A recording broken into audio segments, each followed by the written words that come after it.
Mesdames et messieurs, bonjour et bienvenue dans votre journal de 15 heures au sommaire de l'actualité. Le président exécutif du Fonds saoudien de développement en visite de travail à Djibouti.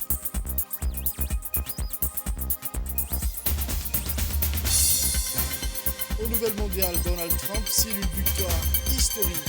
Les détails dans ce jour. Merci encore si vous nous rejoignez dans ce journal à présent, mesdames et messieurs. Le Premier ministre a reçu ce matin à la primature le président exécutif du Fonds saoudien de développement, M. Sultan Ben Abdelrahman Al-Merchad.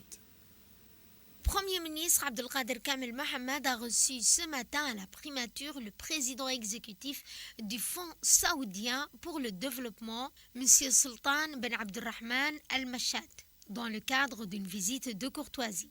Lors de cet entretien, les deux parties ont échangé sur l'état actuel des relations bilatérales et les perspectives de renforcement de la coopération entre les deux pays respectifs. Les discussions ont porté sur le domaine stratégique tel que le partenariat, avec un accent particulier sur les différents projets de développement soutenus par le Fonds saoudien. Cette rencontre reflète également la volonté commune de renforcer les liens économiques et de promouvoir des initiatives de développement. À l'issue de cette rencontre, le Premier ministre a décoré le président exécutif du Fonds saoudien pour le développement au grade de commandeur de l'Ordre national du 27 juin. Ensuite, le ministre des Finances a tenu aujourd'hui en tête-à-tête avec cette même délégation, la délégation saoudienne du Fonds saoudien de développement. Suite à cette rencontre, il y a eu la signature d'un protocole d'entente portant sur la construction et la réhabilitation de centres de dialyse en République de Djibouti. Les projets concernent notamment la réhabilitation du centre de dialyse Sultan Ben Abdelaziz au sein de l'hôpital général Pelletier, ainsi que la construction d'un nouveau centre de dialyse à Balbala. Cette initiative vise à améliorer l'accès aux soins pour les patients souffrant de maladies rénales et témoigne de l'engagement des deux pays à renforcer le secteur de la santé. Ce partenariat illustre la volonté commune de Djibouti et du Fonds saoudien de développement de collaborer pour répondre aux besoins sanitaires urgents et améliorer la qualité des infrastructures médicales, contribuant ainsi au bien-être des citoyens djiboutiens. La délégation saoudienne, accompagnée du ministre de la Santé et de son équipe, ainsi que de l'ambassadeur de Djibouti en Arabie Saoudite, a effectué une visite au centre de dialyse de l'hôpital général Pelletier. Au cours de cette visite, la délégation a pu constater les besoins et les conditions actuelles des infrastructures dédiées aux soins rénaux. La délégation saoudienne a également reçu des éclaircissements détaillés sur ce centre de dialyse. La délégation s'est ensuite rendue à Douda pour examiner de près un terrain de 20 hectares destiné à accueillir le futur hôpital Pelletier, un projet ambitieux financé par le Fonds saoudien de développement. Ce nouvel hôpital vise à renforcer l'offre de soins de santé à Djibouti et témoigne de l'engagement du Fonds saoudien dans le développement des infrastructures de santé du pays. Ces visites illustrent les coopérations étroites entre Djibouti et l'Arabie Saoudite engagées à améliorer les services de santé pour les citoyens djiboutiens grâce à des projets concrets et durables. On écoute à présent la réaction à cette occasion du ministre de la Santé, le Dr Ahmed Roble Abdillah. On a accueilli le président du Fonds souverain de développement pour discuter et finaliser un certain nombre de projets sociaux, surtout du ministère de la Santé. Nous avons, Inch'Allah, dans les semaines qui viennent, l'intention donc de commencer les travaux de la réhabilitation de la dialyse, donc qui va être renforcée. Les capacités vont être, Inch'Allah, augmentées. Et nous sommes ici au niveau de Douda. Nous avons également un autre projet, c'est l'hôpital Mohamed Ben Salman. Cet hôpital qui va remplacer l'hôpital Pelletier. L'hôpital Pelletier, nous avons voulu mettre ici un hôpital et créer un nouveau hôpital plutôt que de réhabiliter, de détruire l'ancien hôpital et de rebâtir. Donc on a voulu mettre ici l'hôpital, Inch'Allah, un hôpital qui va remplacer l'hôpital Pelletier. Tout ceci, c'est la vision du chef de l'État, Al-Hajj Ismaël Omar Guelleh, qui consiste donc à renforcer les soins et à approcher les soins aux populations locales. Autre actualité de ce journal, la délégation de l'ONEAD, conduite par le ministre de l'Agriculture, son Excellence M. Mohamed Ahmed Awal, s'est rendue hier au centre d'épuration de Ouzé à Douda pour voir l'état d'avancement de la seconde station d'épuration. Les détails avec Samatar. La délégation de l'ONEAD, conduite par le ministre de la Culture, de l'eau, de la pêche, de l'élevage et des ressources halieutiques, Mohamed Ahmed Awal, s'est rendu hier au centre d'épuration d'eau usée à Douda pour voir l'état d'avancement de la seconde station d'épuration. Cette délégation était composée du directeur général de l'ONEAD, des hauts cadres de cette entreprise publique. Le ministre s'est réjoui que les travaux aient été réalisés dans le meilleur délai. La nouvelle station sera inaugurée dans le mois de janvier 2025. La construction de la seconde station d'épuration s'inscrit dans le cadre du projet PIRAD, soutenu par l'Union européenne et l'Agence française de développement, qui vise à accompagner l'Office national de l'eau de l'assainissement de Djibouti dans la collecte et le traitement des eaux usées de la ville de Djibouti. Ce projet va s'accroître le réseau d'assainissement de 5 quartiers, à savoir quartier 7 bis, cité stade, quartier 5 et quartier 6 de Djibouti-Ville. Il permettra à 40 000 personnes de bénéficier d'un accès direct aux services d'assainissement collectif. Le second volet, mobilisant 14 millions d'euros de subventions, consiste en la réalisation d'une nouvelle station d'épuration d'eau usée à Douda. À côté, l'actuelle station permet aux deux stations de couvrir les besoins d'environ 80 000 habitants. Cette nouvelle station traitera 40 000 mètres cubes d'eau usée. La nouvelle station permettra dans le doublement de la capacité de la station d'épuration de Douda.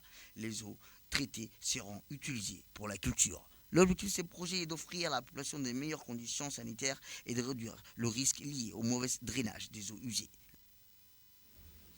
Ensuite, le ministre de l'Agriculture, M. Mohamed Ahmed Awal, a déclaré à cette occasion que cette nouvelle station contribuera à améliorer la qualité de vie des habitants de Djibouti. Dans le cadre de la modernisation de l'assainissement de la ville de Djibouti, dont une grande partie est construite sur une cuvette, le gouvernement, avec l'ONEAD, est en train de faire un gros travail d'investissement. Hier, c'était la station d'épuration des eaux usées que vous voyez aujourd'hui au niveau de la photo derrière. Maintenant, je suis installé sur la deuxième station d'épuration des eaux usées. C'est un doublement. L'ancienne station, c'était 40 000 mètres cubes équivalent habitants. Il y a 10 ans, ça a été réalisé. Aujourd'hui, une deuxième station qui fait 40 000 mètres cubes équivalent habitants verra le jour très prochainement, d'ici le mois de janvier. Ça va permettre d'évacuer les eaux usées traitées de PERAD, projet PERAD, quartier 5, quartier 6, quartier 7, quartier 7 bis et cité du stade. Parce que ce projet PERAD va en adéquation avec la deuxième station d'épuration. La première station, le 40 000 mètres cubes équivalent habitants, est presque sous-consommé. L'autre nouveauté, il y a 4 mois de cela, une station d'épuration des eaux usées similaires, 30 000 mètres cubes équivalent habitants au niveau de Belbela, 40 000 déjà existants, plus 40 autres 000. Au total, ça fait 110 000 mètres cubes équivalent habitants, ce qui permettra de desservir une très grande partie de la population djiboutienne. Nous sommes en train de finaliser d'ici 2 mois ce projet grandiose que nous sommes en train de réaliser. Le financement global de ce projet, 14 millions d'euros. Le personnel national, comme pour la dernière station d'épuration des eaux usées de 40 mètres cubes, seront formés sur place. Et par la pratique, ils vont prendre la relève de la deuxième station d'épuration des eaux usées Douda 2, ainsi que celui de Belbela.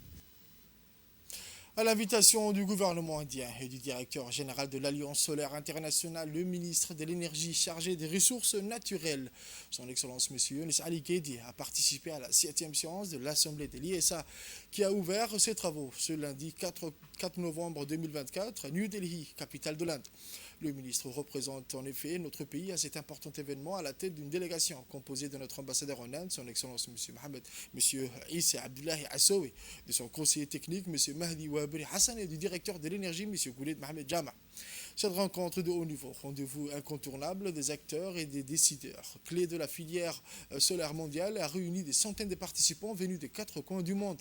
Dans une allocution prononcée à cette occasion, le ministre de l'Énergie chargé des ressources naturelles, son Excellence M. Younes Ali Guedi, après avoir félicité le nouveau directeur de l'ISA, a ensuite tenu à remercier le directeur général sortant de l'ISA pour tous les efforts déployés et les résultats atteints en matière de développement de l'énergie solaire dans le monde.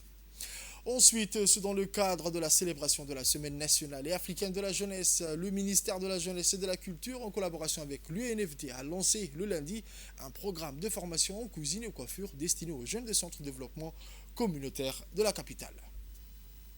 Dans le cadre de la célébration de la Semaine nationale et africaine de la jeunesse, le ministère de la Jeunesse et de la Culture, en collaboration avec l'Union nationale des femmes djiboutiennes, a lancé lundi un programme de formation en cuisine et coiffure destiné aux jeunes des centres de développement communautaire de la capitale. Cet événement, qui a eu lieu au complexe sportif des loisirs de formation pour les femmes, s'inscrit dans une initiative de soutien à l'insertion professionnelle des jeunes filles et vise à renforcer leurs compétences pratiques dans des domaines porteurs de l'économie mauve comme les métiers de la gastronomie et de l'esthétique. La formation assurée par des experts permettra aux jeunes d'acquérir des compétences directement applicables, facilitant ainsi leur intégration dans le marché du travail et leur autonomie économique.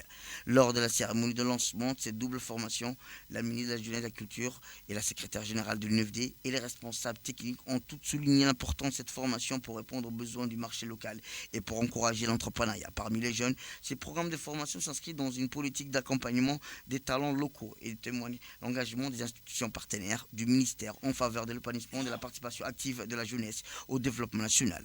La Semaine nationale et africaine de la jeunesse a ainsi offert au 27 octobre jusqu'au 3 novembre une série d'activités variées visant à renforcer les compétences des jeunes pour une meilleure insertion socio-économique. Ce programme de formation en compétences culinaires et esthétiques est un exemple concret et plusieurs dizaines de jeunes en bénéficieront dans son premier volet.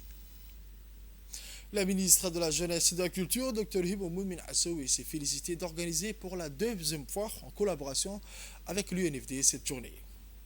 كل أنا فرحات بينوت هاي وزارة إن مركز سبع إن دلنيرو إن ربطة إن هرومر سمايسو. La ministre de la Jeunesse et de la Culture, Dr Hibo Moumin Assoui, a appelé que les jeunes filles de faire preuve d'assiduité et d'application pour acquérir ces nouvelles compétences qu'elles mettront plus tard à profit.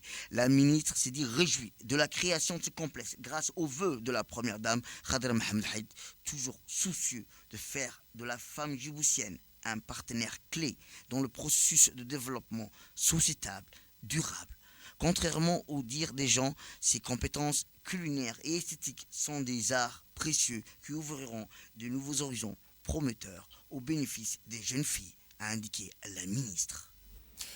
Grand format de ce journal à présent, la réjouissance de la population djiboutienne face aux précipitations abondantes qui ont marqué le mois précédent, le mois d'octobre. Le reportage.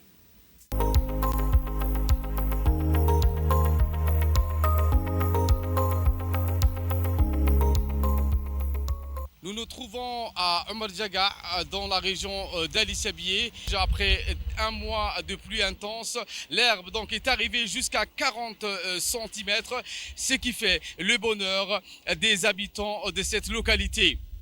Après la pluie, le beau temps, c'est un document de la rédaction signé Adna Alita et Sadir Mohamed.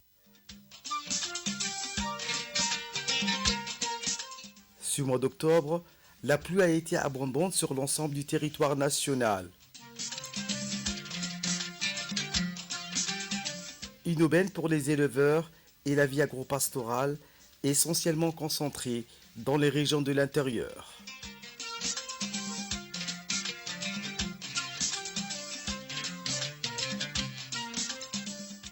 La pluie ne fait toujours pas des heureux, surtout dans les quartiers populaires de la capitale, Djibouti, où les habitants redoutent les flaques d'eau et la stagnation de l'eau de la pluie qui parfois bouleversent leur quotidien.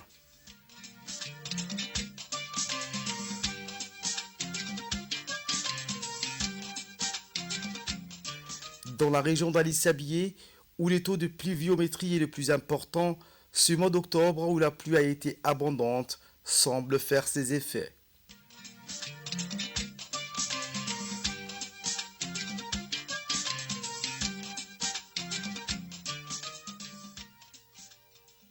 En effet, dans les secteurs du Grand Bara et Petit Bara, l'herbe atteint parfois 30 à 40 cm, et ce, au grand bonheur des populations rurales de ce secteur qui, dorénavant, oublieront la sécheresse et le manque d'eau qu'ils ont connu lors des périodes de fortes chaleurs. La végétation semble à nouveau renouer avec le paysage où les montagnes de Omar Jaga jusqu'à la plaine de Petit Bara prennent une toute autre forme.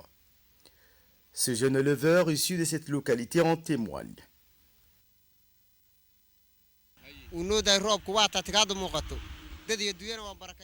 Dans la vie agro-pastorale que nous menons dans cette localité de Omar Jaga, la pluie accompagne nos vies. Nous avons connu une sécheresse sans précédent l'année dernière qui a décimé notre cheptel. Dieu merci, depuis plusieurs mois, la pluie commence à tomber de manière conséquente. Et c'est un pur bonheur de voir les chèvres donner du lait et de la viande aux hommes, Dieu merci.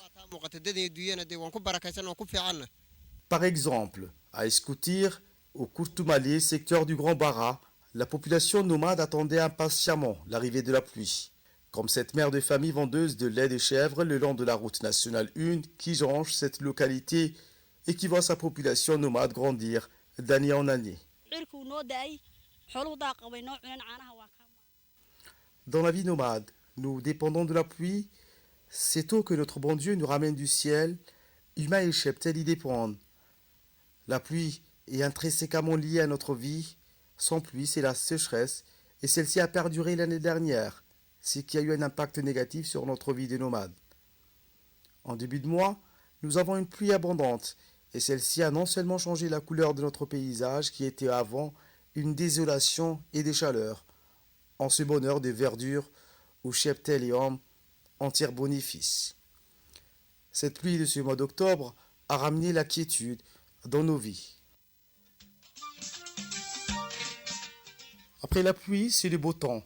Effectivement, la population nomade de ces localités retrouve un éclat de joie dans leur vie, et ce, grâce à la pluie. Dans l'actualité de cet après-midi, le siège du conseil régional d'Ali Sabi a abrité jeudi dernier une conférence littéraire animée par un jeune africain djiboutien dénommé Roble Hassan Omar. L'événement, qui a été soigneusement préparé par l'association des lecteurs et écrivains d'Ali Sabi, a vu la présence du préfet de la région Abdelmalik Mohamed Banouita, le président du conseil régional, des élus locaux, des nombreux enseignants, des étudiants de l'université de Djibouti et d'autres personnalités adeptes du milieu des livres. Notons que cette association, créée par des enseignants et présidée par un professeur du lycée Arré, Hussein Omar Abdi, fait de la promotion de la lecture auprès de ses membres qui sont composés en majorité des collégiens et lycéens. La cérémonie de lancement de cette rencontre et de présentation du premier roman intitulé « Le crépuscule des nomades » a débuté par la lecture d'un verset du Saint-Coran. En premier volet, le préfet Abdelmalik Mohamed Banouita, représentant des pouvoirs publics, a fait savoir la joie et le plaisir qu'il manifeste à assister à un tel événement. Lire est très important, tant dans la religion noble de l'islam que durant notre existence de tous les jours. Le talent de l'écrivain, du jeune écrivain, Roble Hassan Omar, est un atout pour l'avenir de notre pays, a-t-il fait remarquer. Il a félicité et encouragé le jeune écrivain à persévérer dans sa production littéraire. Le crépuscule des nomades, c'est une œuvre qui prédomine la culture, la tradition, qui replonge un peu l'histoire de la communauté nomade. Ensuite, écoutons les interventions respectives du préfet et du président du conseil régional de la région d'Ali Sabi. La personne qui lisait le Coran, il a lu le Surah Iqra. C'est la lecture. Donc, lire est très important, tant dans la religion que dans la vie de tous les jours. Le fait qu'on ait des jeunes aujourd'hui, c'est un jeune né en 1997, ça encourage et ça montre l'avenir de notre pays. Quand on voit des jeunes comme Roblé et d'autres jeunes qui écrivent des livres, ça dit beaucoup de choses. Ça montre que l'avenir, Inch'Allah, sera prometteuse pour notre pays. Donc on encourage Roblé à aller dans ce sens, à encore écrire d'autres livres. Je vais essayer de survoler et de lire ces livres qui me paraissent très intéressants. Donc c'est une très très bonne initiative et j'encourage à ce que ces associations continuent, parce que même dans le Coran, dans les ayats, on dit « Hal yastawi alladhina ya'lamuna walladhina la ya'lamun ». Donc les personnes qui lisent et les personnes qui ne lisent pas ne sont pas pareilles. Donc la lecture permet d'ouvrir l'esprit. C'est dans le cadre de la 3e mission de suivi et évaluation du projet participation à la société civile, à la gouvernance et au développement local à Djibouti qu'une visite de terrain a été organisée dans la région d'Arta.